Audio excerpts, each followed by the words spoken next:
Hello, नमस्कार दोस्तों, कैसे हैं आप सभी लोग? आशा करता हूँ आप सभी लोग अच्छे होंगे और अपनी-अपनी पढ़ाई कर रहे होंगे। जैसा कि आप लोगों को मालूम है, हमने चला रखे हैं शॉर्ट नोट्स आप लोगों के एग्ज़ाम को देखते हुए। आप लोगों का एग्ज़ाम जो दिल्ली पुलिस के एग्ज़ाम भी चल रहे हैं और मार्च में यूपीएसआई का एग्ज़ाम भी है। इन दोनों तीनों जो और हमारे आरआरबी के एग्ज़ाम भी हैं, आपके रेलवे वगैरह के। तो उन सभी का मिक्सअप मैं आप लोगों के लिए लेके आया हूँ जिससे कि कोई किसी भी टॉपिक से कोई चीज़ ना छूटे और आपके हर एग्ज़ाम में ये नोट्स काम आ जाएँ, ठीक है? इन नोट्स को बेटा सॉर्ट करके बनाया गया है, बहुत ही छोटे से छोटा करने की कोशिश करी गई है इनको और कोई चीज़ ना छोड़ते हुए, ठीक है? तो देखते हैं दोस्तों, आज पॉलिटी स्टार्ट कर रहे हैं हम। मतलब नेक्स्ट क्लास, अब से पहले काफ़ी क्लास हो चुकी हैं, 4-5 क्लास तो हो चुकी हैं। तो देखेंगे संसद, संसद की बातें हम करते हैं तो अनुच्छेद 79 के अंतर्गत आता है संसद। और जो संसद जो बनता है, जो भारतीय संसद है, वो किस-किस से मिलके बनता है? राष्ट्रपति और दोनों सदनों से, ठीक है? मतलब लोकसभा और राज्यसभा से मिलके बनता है संसद।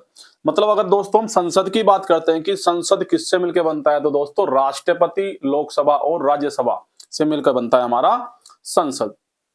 आगे देखते हैं दोस्तों, एक सेकंड। आगे देखते हैं दोस्तों, 83 का फर्स्ट के अनुसार अगर हम बात करते हैं अनुच्छेद 83 के 1 के अनुसार राज्यसभा एक स्थायी सदन है। कौन से आर्टिकल में कहा गया है कि राज्यसभा एक स्थायी सदन है? स्थायी, ठीक है? इसको भंग नहीं किया जा सकता है। तो 83 के फर्स्ट आर्टिकल 83 के फर्स्ट 83 के फर्स्ट में कहा गया है दोस्तों कि राज्यसभा एक स्थायी सदन है। और क्या कहता है दोस्तों, अगर 1/3 सदस्य प्रत्येक 2 वर्ष की समाप्ति पर सेवानिवृत्त हो जाते हैं। मतलब क्या है कि सदस्य तो 6 साल के लिए ही चुने जाते हैं, लेकिन 1/3 सदस्य 1/3 सदस्य प्रत्येक 2 साल में क्या हो जाते हैं भैया? सेवानिवृत्त, रिटायर कर दिए जाते हैं। तो राज्यसभा के सदस्यों का कार्यकाल वैसे कितने साल का होता है? 6 साल का होता है, ठीक है? स्टेप टू स्टेप इनको सेवानिवृत्त कर दिया जाता है। आगे देखेंगे अनुच्छेद 83 का 2। अगर बात करते हैं हम 83 के 2 की, तो क्या कहता है? लोकसभा का कार्यकाल आपातकाल की स्थिति में एक बार में 1 वर्ष तक के लिए बढ़ाया जा सकता है। अगर आप लोगों से पूछता है कि बताइए आपातकाल के दौरान लोकसभा का कार्यकाल अधिकतम कितना बढ़ाया जा सकता है दोस्तों? तो 1 वर्ष के लिए बढ़ाया जा सकता है। यदि आपातकाल की स्थिति खत्म हो गई है, आगे क्या बात करता है? यदि आपातकाल की स्थिति खत्म हो गई है तो किसी भी दशा में उसका विस्तार 6 महीने से ज्यादा नहीं कर सकते दोस्तों। तो अगर आपातकाल खत्म हो गया है तो कितना रह सकता है भैया? 6 महीने तक, 6 महीने तक क्या कर सकते हैं दोस्तों? हम इस टाइम को बढ़ा सकते हैं, ठीक है?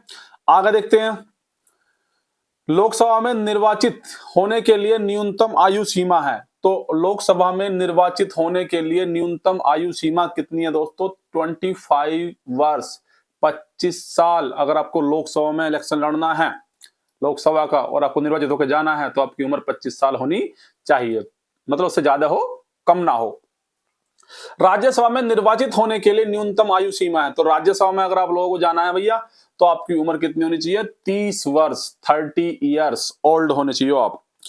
लोकसभा चुनाव में यदि कोई प्रत्याशी वेद मतों का, अगर बात करते हैं क्या दोस्तों, देखो लोकसभा चुनाव में यदि कोई प्रत्याशी वेद मतों का डैश भाग प्राप्त नहीं कर पाता है, यदि लोकसभा चुनाव में किसी प्रत्याशी ने वेद मतों का कितना भाग प्राप्त नहीं कर पाया तो उसकी जमानत राशि जब्त हो जाती है भैया। तो 1/6 भाग, मतलब वेद मतों का अगर कोई प्रत्याशी 1/6 भाग नहीं प्राप्त कर पाता है दोस्तों तो उसकी जमानत राशि जब्त हो जाती है। जमानत राशि का मतलब क्या है कि जब कोई भी कैंडिडेट अगर नॉमिनेशन भरता है इलेक्शन लड़ने के लिए तो वहां पे कुछ ना राशि जमा होती है, ठीक है? पैसे जमा होते हैं।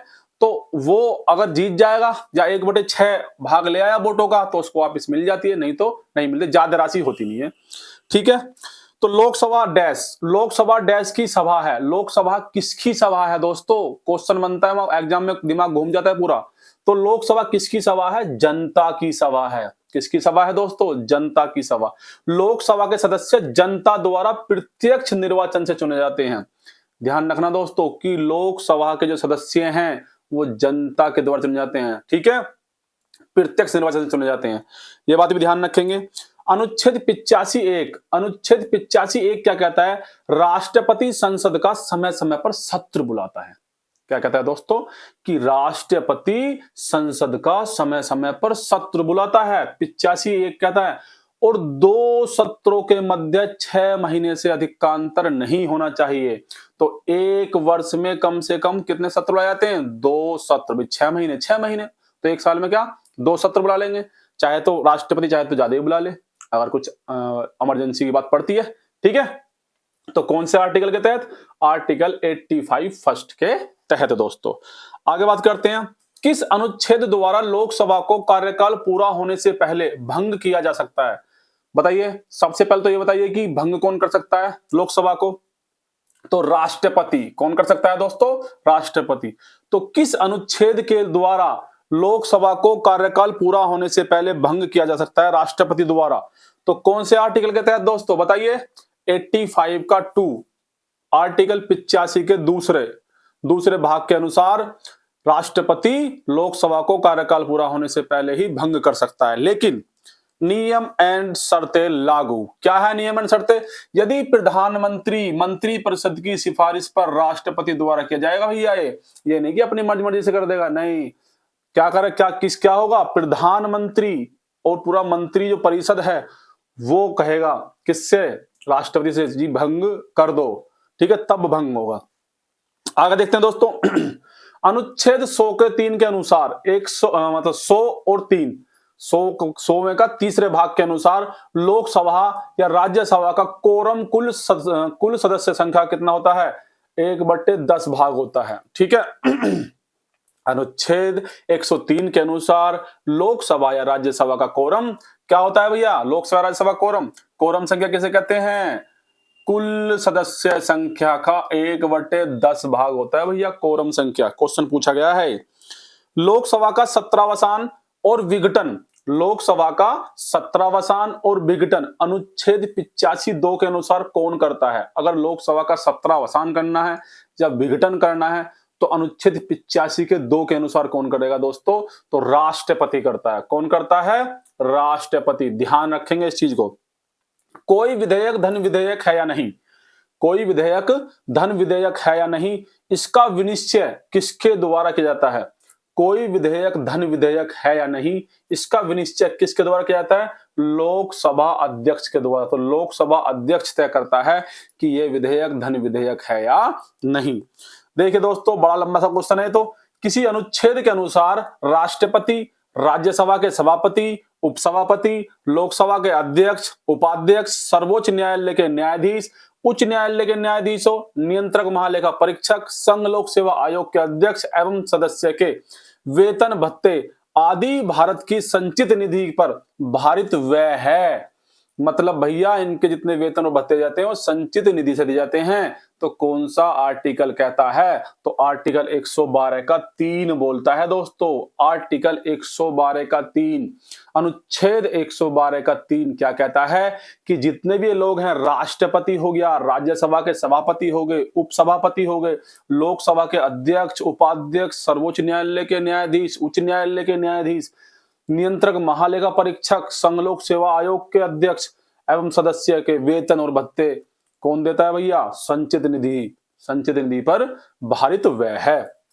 कौन से आर्टिकल के तहत? 112 के 3 के तहत। भारत की संचित निधि से धन निकालने के लिए किसका अनुमोदन अनिवार्य है? भाई बताइए कि अगर संचित निधि से पैसे निकालने हैं तो किसका अनुमोदन अनिवार्य है दोस्तों? संसद का अनुमोदन अनिवार्य है। आगे बात करते हैं, संचित निधि से धन निकालने के लिए संविधान के किस अनुच्छेद के तहत संसद द्वारा विनियोग विधेयक पारित करना आवश्यक है? क्या बोल रहा है? संचित निधि से धन निकालने के लिए संविधान के किस अनुच्छेद के तहत संसद द्वारा विनियोग विधेयक पारित करना आवश्यक है? दोस्तों आर्टिकल 114। आर्टिकल 114 के तहत संसद द्वारा विनियोग विधेयक पारित करना आवश्यक है दोस्तों। ठीक है। प्रमुख लोकसभा सीटें देखिए, कुछ ये मैंने लोकसभा सीटें लिखी हैं आप लोगों को, इधर राज्य हैं इधर सीटें हैं, जो क्वेश्चन पूछ सकता है आप लोगों से। जैसे कि यूपी में कितनी है, 80 सीटें हैं, उत्तर प्रदेश में 80 सीटें हैं और सबसे ज्यादा देश में जो सीटें हैं लोकसभा की वो उत्तर प्रदेश में है। महाराष्ट्र में 48 है दोस्तों। मध्य प्रदेश की बात करते हैं तो मध्य प्रदेश में 29 है। गुजरात की बात करते हैं मोदी जी के तो 26 हैं और केरल की बात करते हैं तो 20 हैं। असम की बात करते हैं 14 और झारखंड में भी कितनी है दोस्तों, 14। अगर मैं पंजाब की बात करता हूं तो पंजाब में है 13 और दिल्ली में कितनी सीटें हैं दोस्तों, दिल्ली में है कुल हमारी 7 सीटें। दिल्ली पुलिस वाले ध्यान रखेंगे भैया, दिल्ली में लोकसभा की सीटें की संख्या कितनी है, 7 है भैया। ठीक है, क्वेश्चन बन सकता है। संसद के दोनों सदनों की संयुक्त बैठक की अध्यक्षता कौन करता है, बताइए। संसद के दोनों सदनों की, बहुत इंपॉर्टेंट क्वेश्चन है, कितने जगह पूछा गया है। संसद के दोनों सदनों की संयुक्त बैठक की अध्यक्षता कौन करता है दोस्तों, लोकसभा अध्यक्ष करता है दोस्तों। कौन करता है, लोकसभा अध्यक्ष। दोनों सदनों के संयुक्त अधिवेशन की अध्यक्षता और बुलाता कौन है, राष्ट्रपति बुलाता है दोस्तों। और जो अध्यक्षता करता है लोकसभा अध्यक्ष दोनों की संयुक्त बैठक की, तो कौन सा आर्टिकल के तहत, आर्टिकल 118 के 4 के तहत। आर्टिकल 118 के 4 के तहत लोकसभा अध्यक्ष दोनों सदनों की संयुक्त बैठक की अध्यक्षता करता है। ठीक है दोस्तों, आगे देखते हैं। क्षेत्रफल के आधार पर 5 बड़े लोकसभा निर्वाचित क्षेत्र हैं। अगर मैं बात करता हूं क्षेत्रफल के आधार पर 5 बड़े लोकसभा निर्वाचित क्षेत्र, क्षेत्रफल के आधार पर बात कर रहा है तो क्षेत्रफल पर ध्यान रखेंगे। सबसे बड़ा क्षेत्र है लद्दाख, उसके बाद बाड़मेर, उसके बाद कच्छ, उसके बाद अरुणाचल पूर्व। ठीक है, अरुणाचल पूर्व और उसके बाद अरुणाचल पश्चिम। ये ध्यान रखेंगे दोस्तों कि 5 बड़े लोकसभा निर्वाचित क्षेत्र हैं, किसके आधार पर, क्षेत्रफल के आधार पर। ठीक है, पूछ सकता है क्वेश्चन, आजकल पता नहीं क्या पूछ ले। देखो, जनसंख्या के आधार पर 5 बड़े लोकसभा निर्वाचित क्षेत्र। अगर मैं जनसंख्या के आधार पर बात करता हूं दोस्तों कि जनसंख्या के आधार पर 5 बड़े लोकसभा निर्वाचित क्षेत्र कौन से हैं, तो एक है भैया, सबसे बड़ा है मल्काजगिरी। क्या है दोस्तों, मल्काजगिरी। कहां पर है, तेलंगाना। तो जनसंख्या के आधार पर लोकसभा का सबसे बड़ा निर्वाचित क्षेत्र है भैया मल्काजगिरी, तेलंगाना। उसके बाद आता है गाजियाबाद, उसके बाद आता है बेंगलुरु उत्तर, उसके बाद आता है उन्नाव और उसके बाद आता है उत्तर पश्चिमी दिल्ली। ध्यान रखना दोस्तों, क्रम से लगवा सकता है। सर्वप्रथम लोकसभा के प्रथम अध्यक्ष कौन थे, सर्वप्रथम लोकसभा के प्रथम अध्यक्ष कौन थे जिनके विरुद्ध अविश्वास प्रस्ताव लाया गया था, बताइए दोस्तों। सर्वप्रथम जो थे लोकसभा के अध्यक्ष कौन थे और जिनके विरुद्ध अविश्वास प्रस्ताव लाया गया था, तो कौन थे, गणेश वासुदेव मावलंकर। जीवी मावलंकर भी लिखा आ सकता है, तो गणेश वासुदेव मावलंकर। ठीक है दोस्तों, आगे बात करते हैं 15वीं लोकसभा की अध्यक्षता। 15वीं लोकसभा की अध्यक्षता डैश लोकसभा की प्रथम महिला अध्यक्ष थी।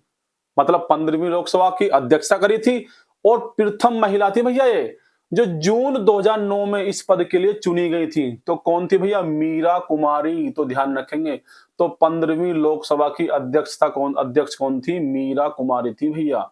मीरा कुमारी, लोकसभा की प्रथम महिला अध्यक्ष कौन थी, मीरा कुमारी। कब चुनी गई थी, सन 2009। जून याद रखना या मत रखना दोस्तों। ठीक है, आगे बात करते हैं। वर्तमान 18वीं लोकसभा के अध्यक्ष कौन है, बताइए। वर्तमान 18वीं लोकसभा के अध्यक्ष है भैया हमारे ओम बिड़ला। कुल मिलाकर अब जो लोकसभा चल रही है वो 18वीं चल रही है दोस्तों। ओम बिड़ला पिछली 17वीं के भी थे और ओम बिड़ला 18वीं के भी है। ठीक है, राज्यसभा के निर्वाचन के लिए न्यूनतम आयु राज्यसभा के लिए चाहिए दोस्तों 30 साल। अभी पढ़ के आए हैं। राज्यसभा की निश्चित सदस्य संख्या कितनी है। अगर दोस्तों बात करता हूं कि राज्यसभा में कुल कितने सदस्य होते हैं, तो 250 सदस्य होते हैं दोस्तों। ठीक है, इसको भी बांटा गया है। आगे बात करेंगे। संसद में शून्यकाल, शून्यकाल का मतलब क्या है, आंसर तो क्वेश्चन तो ये पूछता है, लेकिन आपको मैंने दे दिया है। संसद में शून्यकाल डैश बजे शुरू होता है। तो क्या बजे शुरू होता है, शून्यकाल 12 बजे शुरू होता है, लंच का टाइम होता है, ये मान लीजिए। लोक लेखा समिति के अध्यक्ष के रूप में अगर मैं बात करता हूं दोस्तों, लोक लेखा समिति के अध्यक्ष के रूप में लोकसभा अध्यक्ष द्वारा परंपरा के अनुसार किसे मनोनीत किया जाता है। दोबारा देखेंगे, लोक लेखा समिति के अध्यक्ष के रूप में, मतलब कुल मिलाकर लोक लेखा समिति का अध्यक्ष को पूछ रहा है। तो लोकसभा अध्यक्ष द्वारा, लोकसभा अध्यक्ष द्वारा परंपरा के अनुसार किसे मनोनीत किया जाता है दोस्तों? तो विपक्ष के नेता को, विपक्ष के किसी नेता को। तो लोक लेखा समिति का अध्यक्ष कौन होता है दोस्तों? विपक्ष का कोई भी नेता हो सकता है, ठीक है। जिसको कौन चुनता है? कौन कौन चुनता है दोस्तों? कौन मनोनीत करता है? तो मनोनीत करेगा दोस्तों अध्यक्ष। आगे देखते हैं लोकसभा एवं राज्यसभा की प्रथम संयुक्त बैठक किस मामले में? बात करते हैं कि लोकसभा और राज्यसभा की संयुक्त बैठक प्रथम पहली बार किस मामले में और कब आयोजित की गई थी? किस मामले में और कब आयोजित की गई थी? अगर बात करता हूं तो मामला था दहेज निरोधक विधेयक 6 मई 1961 को। तो कब करी गई थी? 6 मई 1961 को। और मामला क्या था? दहेज निरोधक विधेयक, दहेज निरोधक विधेयक, ध्यान रखेंगे। अगर दूसरी ध्यान रखेंगे, दूसरी संयुक्त बैठक कब हुई थी दोस्तों? तो दूसरी संयुक्त बैठक हुई थी 1978 ईस्वी में हुई थी। और ईस्वी में नहीं, हाँ ईस्वी है, ठीक है। 1978 ईस्वी में हुई थी बैंकिंग सेवा आयोग विधेयक के द्वारा, मतलब बैंकिंग सेवा आयोग के लिए, ठीक है। किसके लिए? बैंकिंग सेवा, बैंकिंग के लिए हुई थी दूसरी। और तीसरी संयुक्त बैठक कब हुई थी? 2002 में हुई है दोस्तों, आतंकवाद निरोधक अध्यादेश के लिए, आतंकवाद निरोधक अध्यादेश के लिए हुई है तीसरी संयुक्त बैठक। इन तीनों को ध्यान रखेंगे, स्ट्रेटेजी का पार्ट बन जाता है दोस्तों ये। भारत सरकार के द्वारा उपभोक्ताओं के अधिकारों, भारत सरकार के द्वारा उपभोक्ताओं के अधिकारों के संरक्षण के लिए उपभोक्ता संरक्षण अधिनियम पारित कब किया गया था? दोबारा सुन लीजिए, भारत सरकार के द्वारा उपभोक्ताओं के अधिकारों के संरक्षण के लिए उपभोक्ता संरक्षण अधिनियम पारित कब किया गया था? तो 1986 में, 1986 में भाई ये पारित किया गया था। सूचना के अधिकार अधिनियम, अगर मैं बात करता हूं सूचना के अधिकार अधिनियम को संसद के द्वारा पारित किया गया, तो सूचना के अधिकार अधिनियम को, ठीक है, आरटीआई जो लगाते हैं आप लोग, सूचना के अधिकार अधिनियम को संसद के द्वारा पारित कब किया गया था? 15 जून 2015 को, 15 जून 2015 को इसको पारित किया गया था। तत्कालीन राष्ट्रपति कौन थे उस टाइम पे? तो डॉक्टर एपीजे अब्दुल कलाम जी थे, जिन्होंने स्वीकृति दी थी। और ये प्रभावी कब से हुआ? पारित तो 15 जून 2015 से कर दिया, नहीं पारित कब करा? 15 जून 2015 से कर दिया, लेकिन जो प्रभावी हुआ ये 12 अक्टूबर सन 2005 से ये क्या हुआ दोस्तों? प्रभावी हुआ। आगे बात करते हैं, भारत का राष्ट्रपति लोकसभा में 2 सदस्यों क्यों, भारत का राष्ट्रपति लोकसभा में 2 सदस्यों को निम्न में से किसका प्रतिनिधित्व करने के लिए मनोनीत कर सकता है? तो भैया किसका? आंग्ल भारतीय, आंग्ल इंडियन बोलते थे इनको, आंग्ल भारतीय। हालांकि इस प्रावधान को अब खत्म कर दिया गया है कि इसके आंग्ल भारतीय के 2 सदस्यों को लोकसभा में मनोनीत कर सकता था कौन? राष्ट्रपति। और खत्म कब किया गया है? देखिए 2019 104वां संविधान संशोधन अधिनियम सन 2019 के तहत 70 वर्ष बाद इसे निष्प्रभावी कर दिया गया है, ठीक है, इसको निष्प्रभावी कर दिया गया है। और कौन से आर्टिकल के तहत करता था इनको? तो अनुच्छेद 331 के तहत करता था, तो अब तो निष्प्रभावी हो गया है। लेकिन पूछ सकता है नहीं कि कौन से के अनुसार करता था ध्यान रखेंगे 331। लोकसभा में सदस्यों की जो अधिकतम संख्या निर्धारित की गई है वह है, तो लोकसभा में सदस्यों की अधिकतम संख्या कितनी निर्धारित की गई है भैया? तो 550। कितनी की गई है? 550। और अगर बात करते हैं वर्तमान की दोस्तों, तो वर्तमान में लोकसभा की सदस्य संख्या कितनी है? 543, 543 सदस्य हैं भैया वर्तमान में लोकसभा में। पहली लोकसभा के गठन के पश्चात प्रथम बैठक हुई थी। अगर पहली लोकसभा के गठन के पश्चात पहली बैठक कब हुई थी दोस्तों? तो 13 मई 1952 को हुई थी। पहली बैठक कब हुई थी? 13 मई 1952 को। राष्ट्रपति मनोनीत कर सकता है, क्या मनोनीत कर सकता है दोस्तों? राज्यसभा में 12 सदस्य। तो राष्ट्रपति राज्यसभा में 12 सदस्य मनोनीत कर सकता है। यार कहां से आते हैं सदस्य? जो एक किसी क्षेत्र में विशिष्ट योगदान पाए हों, जैसे कि कला में, संस्कृति में, गायन में, किसी चीज में भी, तो उनको हम उनको राष्ट्रपति मनोनीत कर सकता है। कौन से आर्टिकल के अनुसार? अनुच्छेद 80 के अनुसार। तो हम कह सकते हैं दोस्तों, क्या कह सकते हैं कि अनुच्छेद 80 के अनुसार राष्ट्रपति 12 सदस्यों को राज्यसभा में मनोनीत कर सकता है। ठीक है दोस्तों, आगे देखते हैं, किस सदन का अध्यक्ष एक गैर सदस्य होता है? किस सदन का अध्यक्ष एक गैर सदस्य होता है? ऐसे ऐसे क्वेश्चन पूछता है घुमा घुमा के। तो किस सदन का दोस्तों? राज्यसभा का। तो राज्यसभा सदन का अध्यक्ष जो होता है वो गैर सदस्य होता है, और राज्यसभा का अध्यक्ष कौन होता है आप लोग बताएंगे। ठीक है, नेक्स्ट देखिए, राज्यसभा के चुनाव के लिए अपेक्षित न्यूनतम आयु कितनी है? तो राज्यसभा, यार तीसरी बार क्वेश्चन आ गया है, लगता है पेपर में आएगा भाई, आप लोगों के ध्यान रखना, तो पेपर में आएगा। ठीक है, तीसरी बार क्वेश्चन आ गया है, तो आयु कितनी है? 30 वर्ष। तो राज्यसभा के चुनाव के लिए अपेक्षित न्यूनतम आयु कितनी है? 30 साल है दोस्तों राज्यसभा के लिए। और लोकसभा के लिए? लोकसभा के लिए 25 साल। संविधान के किस अनुच्छेद के अंतर्गत संसद के दोनों सदनों की संयुक्त अधिवेशन का प्रावधान है? बताओ भैया, संविधान के किस अनुच्छेद के अंतर्गत, कौन सा आर्टिकल भैया संसद के दोनों सदनों की संयुक्त अधिवेशन का प्रावधान करता है? तो कौन सा आर्टिकल करता है? अनुच्छेद 108 भैया क्या करता है? संयुक्त अधिवेशन का प्रावधान करता है दोस्तों। आगे बात करते हैं, संसद के अधिकारियों में सम्मिलित हैं। तो आपसे पूछ सकता है कि संसद के अधिकारियों में निम्नलिखित में से कौन सम्मिलित है, कौन सम्मिलित नहीं है। तो आप लोग क्या देखेंगे? देखो भैया मैंने ऑप्शन लिख रखे हैं। तो लोकसभा अध्यक्ष होता है, लोकसभा उपाध्यक्ष होता है, लोकसभा महासचिव होता है, राज्यसभा महासचिव होता है, संसद में तो होता है। तो क्या है भैया? ये सभी। तो इनको ध्यान रख लेंगे, और एक वो एक्स्ट्रा अलग दे देगा जो लोकसभा का सदस्य नहीं होगा, तो उसको पूछ लेगा कि कौन सा सदस्य नहीं होता है। ठीक है, तो ध्यान रखेंगे। भारतीय संविधान के किस अनुच्छेद के अंतर्गत अंतरराष्ट्रीय समझौते को प्रभावी बनाने हेतु, भारतीय संविधान के किस अनुच्छेद के अंतर्गत अंतरराष्ट्रीय समझौते को प्रभावी बनाने हेतु संसद राज्य सूची के विषय पर कानून बना सकती है? तो कौन से आर्टिकल के तहत? आर्टिकल 253 के तहत। ठीक है भैया, अंतरराष्ट्रीय समझौते को प्रभावी बनाने के लिए संसद राज्य सूची के विषय पर कानून बना सकती है। ध्यान रखेंगे भैया। संविधान का कौन सा अनुच्छेद धन विधेयक को परिभाषित करता है? बताइए, संविधान का कौन सा अनुच्छेद, बताइए भैया, कौन सा अनुच्छेद धन विधेयक से संबंधित है? तो धन विधेयक को कौन सा प्रभावित करता है? तो अनुच्छेद 110। आगे बात करते हैं, राज्यसभा में धन विधेयक प्राप्त होने के लिए कितने 2 दिनों के अंदर इसे लोकसभा को वापस किया जाना चाहिए? तो अगर राज्यसभा में कोई बिल जाता है धन विधेयक से रिलेटेड, तो राज्यसभा उसको पास करके, पारित करके वापस देगी। कितने दिन में? 14 दिन के अंदर। कितने दिन के अंदर भैया? 14 दिन के अंदर। आगे बात करते हैं, वित्तीय विधेयक को प्रस्तुत करने के विषय में, अगर आपको वित्तीय विधेयक को प्रस्तुत करने के विषय में कौन सा कथन सही है? तो कौन सा कथन सही है? यह लोकसभा में प्रस्तुत किया जाता है भैया। वित्तीय विधेयक राज्यसभा में पहले प्रस्तुत नहीं किया था, वित्तीय विधेयक लोकसभा में ही पेश किया जाता है। क्वेश्चन बनता है दोस्तों, भारत में संसद की लोक लेखा समिति के अध्यक्ष की नियुक्ति की जाती है।